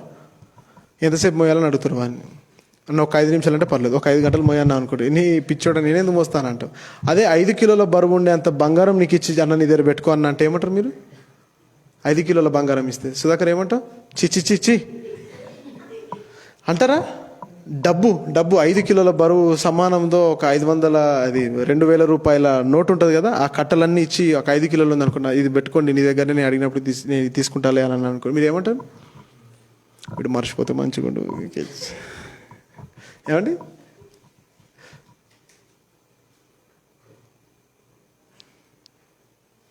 ఆ బరువు మంచిగా అనిపిస్తుంది, కానీ గుండెల్లో గుచ్చుకునే బరువు ఉంటుంది చూడండి, అది తీసుకొచ్చే నష్టము నిద్రపోవిగను. ఎంత ఉన్న సంతోషంగా ఉండలేవు నువ్వు. అసలు ఈ మాట ఎంత అద్భుతంగా అనిపించిందంటే, ఇట్లాంటి నమ్మకస్తులైన వారు ఒక రాజ్యంలో పనివారుగా ఉంటే రాజు సింహాసనం మీద ఏదైనా చేయగలడు. ఆమేన్. నమ్మకస్తులు కావాలండి, సంఘంలో నమ్మకస్తులు కావాలి. మీ డ్యూటీలో మీరు పనిచేసే దగ్గర నమ్మకస్తులు. నేను చెప్తాను, ఆటో కొన్న వాళ్ళకి చాలామందికి చెప్తాను, బిజినెస్ చేసే వాళ్ళకి చాలామందికి చెప్తాను, అన్న లోకంలో నేను దేవుడి నాకైతే ఎన్నిసార్లు చెప్పాను, అన్న చిన్న కోటలో బిల్డింగ్ కట్టేప్పుడైతే ఎంత సతాయించిండ్రు మేస్త్రీలు, సుతారోళ్ళు, సెంటరింగ్ వాళ్ళు, కలర్ వేసేవాళ్ళు. అన్నా నువ్వు మాత్రం నీలాంటి సెంటరింగ్ మనిషి లేడు అన్నట్టుగా నువ్వు ఉండాలన్నా. అన్న మాటిస్తే తప్పకన్నా. ఎన్నిసార్లు చెప్పినావు అన్నకైతే. నిజంగా అది మన ప్రత్యేకత అయి ఉండాలి. నువ్వు టీచర్వా, ప్రత్యేకత కలిగిన టీచర్. నర్సువా, నువ్వు ప్రత్యేకత కలిగిన నర్సుగా ఉండాలి. ఏ పనులు నువ్వు చేసినా కానీ నీలో ప్రత్యేకత ఉండాలి, దైవత్వం ఇట్లా కనిపించాలి. నీకెవరైనా ఏదైనా అప్పగించిందంటే అయిపోయింది, ఇక చేసేస్తారు అంతే. ఆనోక నాకు తెలుసు ఆనోక్ గురించి, నో డౌట్. ఇవాళ నన్ను అర్ధగంట ముందు రమ్మన్నాడు, తమ్ముడు 15 నిమిషాలు లేట్ వచ్చిండు. నేను ఒక ఎక్విప్మెంట్ కొన్నుంటి, మైక్స్ అవన్నీ సౌండ్ చెక్ చేద్దామని సండే రోజు చెప్పిన. ఇవాళ పొద్దున వస్తే కూడా చెప్పిన, సాయంత్రం నేను తొందరగా వస్తే తమ్ముడు రాని. నేను వచ్చి 5:30 కూర్చుని ఏమనుకొని వచ్చాను తెలుసా? ఆనోక్ వస్తా అంటే వస్తాను. 6, 5 అవుతుంది, ఏమైంది ఇంకొస్తలేదు, ఆటో సప్పుడు కూడా వస్తలేదు. ఆటో కొన్నా అన్నాడు, కొత్తదంటే కొత్తగా ఆటో కొన్నాడు, పాత ఆటో రాలేదు. చిన్న విషయాలు, మన అబద్ధాలు అంటే ఇంటెన్షనల్గా చెప్పి ఉండకపోవచ్చు, కానీ నెక్స్ట్ టైం నేను వచ్చే ముందు ఈసారి ఆలోచిస్తాను. పోయినసారి కూడా వస్తానన్నాడు, వస్తాడో రాడో, ఒకసారి ఫోన్ చేసి వెళ్దాం. కొంచెం ఎక్కడో నీ మీద నమ్మకం పోతుంది. ఒక మనిషిగా నేను నీ విషయంలో అట్లా ఆలోచిస్తే దేవుడు ప్రియులారా రాజుకు తగ్గట్టుగా బాధ్యత అప్పగించడానికి మనుషులు కూడా యోషియాకు దేవుడు ఏర్పాటు చేశాడు. ఆమేన్. నువ్వు ఎప్పుడైతే దేవుని సన్నిధిలో నమ్మకంగా నువ్వు కనబడతావో, అందరూ మర్చిపోయిన విషయాలను నువ్వు గుర్తుపెట్టుకుంటావో, ఎవరు పట్టించుకోనివి నువ్వు ఎప్పుడైతే పట్టించుకుంటావో, ప్రాముఖ్యమైనవి తెలిసిన వాడవుగా నువ్వు ఎప్పుడైతే ప్రవర్తిస్తావో, నువ్వు చూస్తూ ఉండు, నీ దగ్గర ఉండేటువంటి పనులు కూడా అలా మారిపోతారు, నీ పరిస్థితులు అలా మారిపోతాయి. నిన్ను బట్టే నీ పొరుగు వారు ఉంటారు. జ్ఞాపకం పెట్టుకో. నువ్వు ఎట్లనైతే నీ జీవితాన్ని విత్తనాలను వేస్తూ ఉంటావో అలాంటి పంటని నువ్వు కోస్తుంటావు. యోషియా 8 సంవత్సరాల వయసులో సింహాసనం మీద కూర్చున్నటువంటి గొప్ప దైవజనుడు. చాలా అరుదుగా కనిపించే ఆత్మీయ జీవితము, లాఖోమే ఏక్, లక్షల్లో ఒకడుగా యోషియా అనేవాడు కనిపిస్తున్నాడు. తల్లిదండ్రుల సపోర్టు లేదు, దైవజనుల సపోర్టు లేదు, ఆత్మీయ జీవితం గల బ్యాక్గ్రౌండు లేదు, అన్ని రకాలుగా నెగిటివిటీ మనకు కనిపిస్తుంది. కానీ ఈయన ప్రారంభం ఎలా ఉందో ఆయన అంతం కూడా అట్లానే ఉంది. మంచి సాక్ష్యముతో ప్రారంభమైంది, మంచి సాక్ష్యంతోనే ఆయన జీవితం ముగించబడ్డది. దేవుని చిత్తమైతే ఇంకొన్ని విషయాలను మనము రానున్న దినాల్లో మనం నేర్చుకునే ప్రయత్నం యోషియా జీవితం నుంచి చేద్దాం. దేవుడి వాక్యం దీవించును గాక. ఆమేన్. జీవము కలిగిన మా తండ్రి, జీవాధిపతి మీకు వందనాలు. ఎన్నో విషయాలు మేము నేర్చుకున్నాం. మేము పడిపోతున్నామేమో చూచుకున్నటకు సాయం దయచండి, మా అడుగులను స్థిరపరచండి. యోషియా మరి ఆయన ప్రారంభించిన పరిపాలన సమయంలో మొట్టమొదటిగా నీ దేవాలయం జ్ఞాపకం తెచ్చుకున్నాడు. అది పతనమైపోయిన పరిస్థితిని ఆయన జ్ఞాపకం తెచ్చుకున్నాడు. ఎంతోమంది రాజుల్లో ఇలాంటి క్వాలిటీ లేదని మీరు సాక్ష్యం ఇచ్చారు. ఇది వరకు ఏ రాజు ఇలాంటి వాడు లేడు. ముందున్న రాజులలో ఎవడు ఇటువంటి వాడు రాడు అన్నట్టుగా మీ వాక్యం సెలవిస్తుంది. ప్రభువా, ఎవరు కూడా పట్టించుకున్న రాజు, అందరూ మర్చిపోయిన విషయాన్ని జ్ఞాపకం పెట్టుకున్న రాజు, ప్రాముఖ్యమైనవి ఏవో తెలిసినటువంటి రాజుగా మా ముందు పెట్టారు. మేము కూడా అలాంటి వారంగానే ఉండాలి. ఎవరు పట్టించుకోనివి మేము పట్టించుకోవాలి ప్రభువా. ఎవరు గుర్తుపెట్టుకోనివి రాసుకొని మరి గుర్తుపెట్టుకోవాలి ప్రభువా. ముఖ్యమైన సంగతులలో ప్రాముఖ్యమైన సంగతులు ఏవో మేము జ్ఞాపకం పెట్టుకొని, మరి తండ్రి అలాంటి గొప్ప రాజుకు మంచి నమ్మకస్తులైన పనివారిని మీరు ఇచ్చారంట. ఎక్కడ ఎవరి గురించి వినని మాట, డబ్బులు ఇచ్చాం కానీ ఎప్పుడు లెక్క అడగలేదు, అంత నమ్మదగిన వారు అని అన్నారు.